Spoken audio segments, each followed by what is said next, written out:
1 minute 30 সেকেন্ডের একটা video আমার লাইফটাকে এভাবে পরিবর্তন করে দিবে ওটা আমি কখনো ভাবিনি। তো ইউটিউবের মাধ্যমে মাল বিক্রি করা যায় বা ফেসবুকের মাধ্যমে ভিডিও দিয়ে মালামাল বিক্রি করা যায় এটা জানতাম না। এমনি একটা খুলছি শখ করে, অনেক কোম্পানি এই ধরনের ভিডিওগুলো দিত, এই স্টিলের আইটেম না, ভিন্ন ভিন্ন আসতো। তো আমি চিন্তা করলাম, দেখেছে আমিও একটা ভিডিও করি 1 মিনিট 30 সেকেন্ডের, আমার সম্ভবত এটা ভিডিও এখন আমার চ্যানেলে দেওয়া আছে। তো ওই ভিডিওটা আমি আপলোড করছি যে আমাদের কারখানা যে মাল ডেলিভারি গেছে ওটা থেকে শুরু করে আমার অফিসের ভিডিওটা সহ মিলে 1 মিনিট 30 সেকেন্ড। তো ওই ভিডিওটা দেওয়ার পরে মোটামুটি এখানে নাম্বার দিয়েছে, অনেকেই ফোন টোন দিছে। সকাল 7টা থেকে আমরা আসলে মূলত এখানে ডিউটি শুরু করতাম। এখন কখনো কখনো রাত 10টা 11টা 12টা পর্যন্ত সময় চলে যেত। কিন্তু এই যখন মাস শেষ হয়ে বেতন চাওয়ার জন্য যেতাম তখন মূলত উনি একটা সবার আগে গালি দিয়ে বসতো যে বেতনটা চাইতে আসছি, মাসে কয় টাকা কি করছে। আসলে কিন্তু প্রচুর পরিমাণে তার ইনকাম হয়েছে। ভাবলাম যে আমি যেই কষ্টটা ওনার এখানে থেকে করতেছি এই কষ্টটা আমি আমার মতো করে একা একা করি। তো এইখান থেকে আর কি মূলত চাকরিটা ছেড়ে দেওয়া। মূলত আমি এটাও ভাবছিলাম যে আসলে এই ব্যবসাটা অনেক বড়, এখানে অ্যাডভান্স লাগে অনেক বেশি, তারপরে পুঁজি লাগে অনেক, যার কারণে আমি যেহেতু আমার সাপোর্ট দেওয়ার মতো কেউ ছিল না, সেক্ষেত্রে আসলে আমি এই ব্যবসাটা করতে চাই নাই। আমি যখন আসলে ওনার এখান থেকে চাকরি ছেড়ে দিই সেটা ছিল 2017 সালের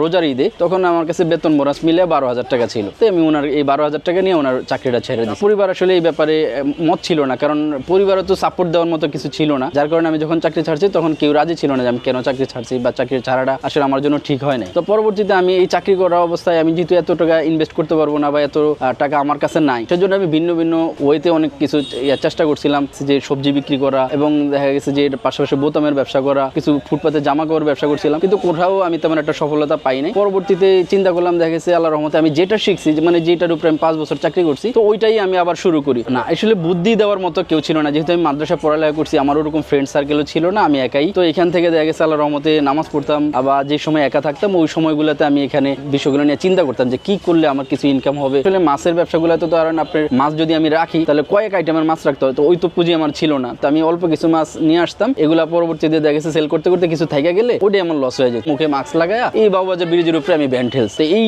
কষ্টের দিনগুলো পার করে দেখা গেছে আজ এই পর্যন্ত আসছে এখানে আলহামদুলিল্লাহ। একটা ব্যান্ড ঠেললে তখন তো অটো ছিল না, তো 20 টাকা দিত, তো 5টা ব্যান্ড ঠেললে আপনি 100 টাকা পাইতেন। এটাতে কোনো রকম রাতের খাবার খায়া আবার দেখা গেছে সকালের জন্য প্রস্তুতি নেওয়া। মূলত যেটা পারি না এটা করতে গেলে তো আমার লসই আসবে, কারণ আমি শিখছি 5 বছরে সিডের ব্যবসা বা সিডের লাইনের কেউ কিছু জিজ্ঞাসা করলে আমি বলতে পারি, কোথায় মাল বানায়, কিভাবে বিক্রি করে, কিভাবে কিনে, সবই আমি জানি। তাহলে আমি এটা করলে দেখা গেছে আল্লাহর রহমতে আমার ভালো হবে না। আমার কোনো দোকান না, আমি বোকারি টাইপের হাইটা দেখা গেছে বিভিন্ন জায়গায় যায় মানুষে এগুলা বলতাম যে ভাই আপনার যদি এই ধরনের মালামাল দরকার হয় তাহলে আমার কাছ থেকে নিতে পারেন। তখন আমার ঠিকানা ছিল না, বা আমি যে আপনার অ্যাডভান্স করবো, আপনার শোরুম কোথায়, কারখানা কোথায়, মালের রেট কি, তখন যদি আমি আরেকজনের কাছ থেকে কিনে দিতে যাই অবশ্যই রেট বেশি পড়তেছে, তখন বিক্রি করাটা খুবই টাফ ছিল। তবুও দেখা গেছে আল্লাহ রহমত রিজিক কোনো না কোনোভাবে আল্লাহ তাআলা মিলাই দিছে। আমি যেখানে জব করতাম ওইখানে এক মুরব্বী চাচার সঙ্গে আমার পরিচিত ছিল। তো উনি এই ঢাকার যখন মেট্রো রেলের কাজগুলা হইতো তখনই উনি সর্বপ্রথম আমার অর্ডার দিছিল, যেটা দিয়ে মানে সাইড বাউন্ডারি করছিল উনি। তো উনি সর্বপ্রথম আমার কাছ থেকে মালামাল নিছে। 3 থেকে 6 মাসের মতো আমার এরকম কষ্ট করতে হয়েছে। আমি কখনো কখনো দেখেছি সকালবেলা বেরোইতাম, সন্ধ্যাবেলা বাসা আসতাম, আমার এই হাঁটতে হাঁটতে হাত পা এবং আঙ্গুলগুলো ফুলে যেত, কারণ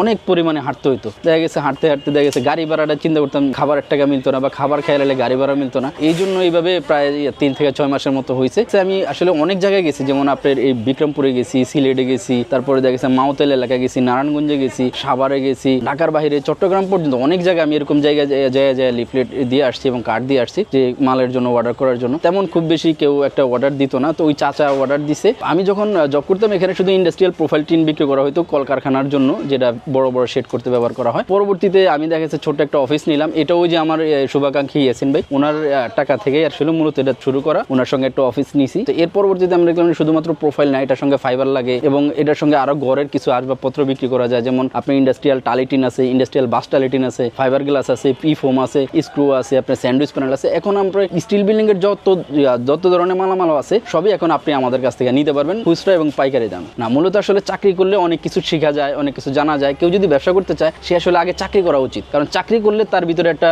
জানা তৈরি হবে। যেমন আমি এখন আল্লাহর রহমতে A to Z অনেক কিছু আইডিয়া আছে। তো চাকরি করাতে 5 বছরের একটা অভিজ্ঞতা ছিল, ইনশাআল্লাহ ওইখান থেকে এখন আবার ব্যবসা করতেছি। আসলে সব ব্যবসা সবার জন্য না এটা না, মানে মূলত আপনি যখন জানবেন, যেটা জানবেন ওটার প্রতি ভালোভাবে ফোকাস দিবেন, চেষ্টা করবেন ইনশাআল্লাহ। তো একটু একটু করে শুরু করলে ইনশাআল্লাহ আল্লাহর রহমতে আস্তে আস্তে এটা বড় হয়। শুরুতেই যখন ছোট্ট একটা অফিস ছিল তখন এখানে বড় অর্ডার আসলে আমি আসলে মানে মেমো করতে যে হাত ঘামায় যেত বা নিজেও ঘামায় যেতাম, টেনশন করতাম এতগুলো টাকা। আসলে হাতে এত পরিমাণে ঘামাইছে যে মেমোটা ভিজে গেছে। তারপরে হ্যান্ডেল করা, কখন আসলে এত ওই যে বললাম নিম্ন পরিবারে বড় হওয়া, এতগুলো টাকা কখন আমি দেখিও নাই। তো ওইখানে অনেকগুলো টাকা যখন দেখতাম বা টাকার মেমো করতাম তখন আসলে অনেক কিছু চিন্তা করতাম। দেখা গেছে সর্বোচ্চ অর্ডার ছিল এখানে 45 লক্ষ টাকার একসঙ্গে।